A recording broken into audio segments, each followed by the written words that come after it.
Okay, so this is my lesson. I'm going to be doing it for kindergarten.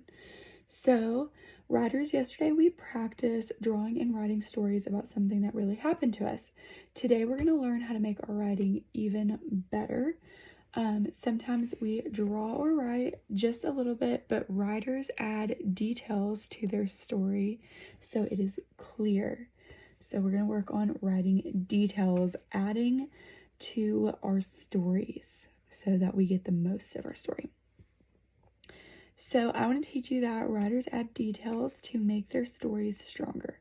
A detail is something small but important, like adding you were with where you were or what happened. So we could have like an anchor chart kind of like this. So we can add more to our picture, add labels, add a sentence, add feelings, add any type of detail, because let's say we didn't add any detail to our story. Let's say that I just said that Sally was riding a bike and she fell off her bike and broke her arm. How did she fall off her bike? Where was she? Who helped her? Did we finish the story? No, we didn't finish the story. So I would want to add to my story and say, well, Sally was riding her bike and she hit a bump in the forest next to her house. She fell, she hurt her arm, and on came one of her friends who helped her, blah, blah, blah, blah. So, okay. So ways to add detail is to add some pictures, like we said, add a sentence, add some feelings. So I would show my own drawing and writing. So watch me, I'm going to draw a small moment from my life. So I'm going to write about going back to the park. Right now, I am just at the park by myself. So if I'm at the park by myself, what could I add? If I was drawing a picture, if I was writing a story, I'm at the park by myself. What could I add to the story to give you more detail? So raise their hand and say, we could add a slide going to the park. Somebody might raise their hand and say, we could add some friends going to the park. Adding some details, because without the details, does the story necessarily make sense? Not always. So now we really understand what's happening. And then we can add a sentence if we were drawing a picture. I know that in our kindergarten class, we have a writer's notebook and we do a draw and write, and it's like a video and it shows where a follow along drawing, and then we write a sentence about it, and then we go and color the drawing and add details. So great, so I'll just prompt kind of like that.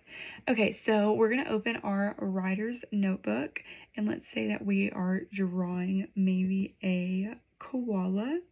So we're going to watch the video, draw the koala step by step. After we draw the koala, let's write our sentence. So I'm going to say the koala is big. Maybe a simple sentence. The koala is big. So how many words is that?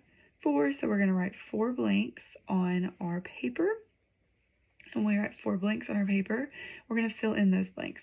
So our first word was the. They would get out their high frequency sheet and look for THE, the.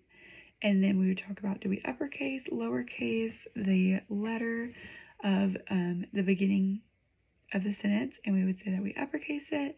And then the koala, koala, so we would do that. How do we know that it starts with a K? Because the second sound is a vowel, and K goes with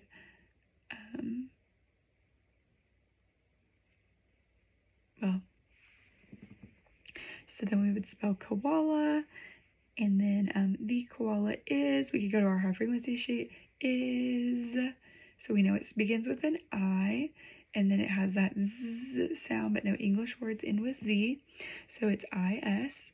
And then we would do is big, we could do sound out big because it's CVC, big, big, and then we would sound it out. Okay. Well, we could add some details. If the koala is big, where does the koala live? So now you can write your own sentence about where the koala lives.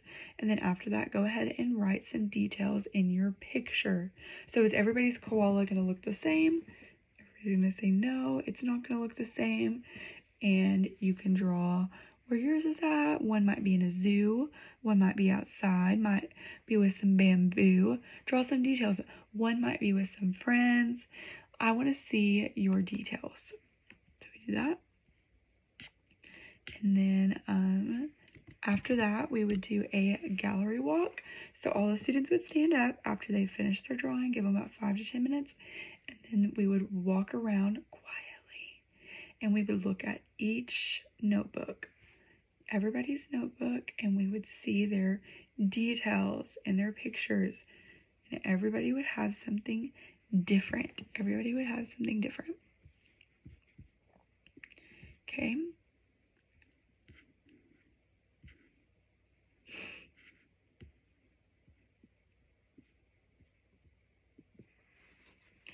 Okay, and then after that, we would close our notebooks and we would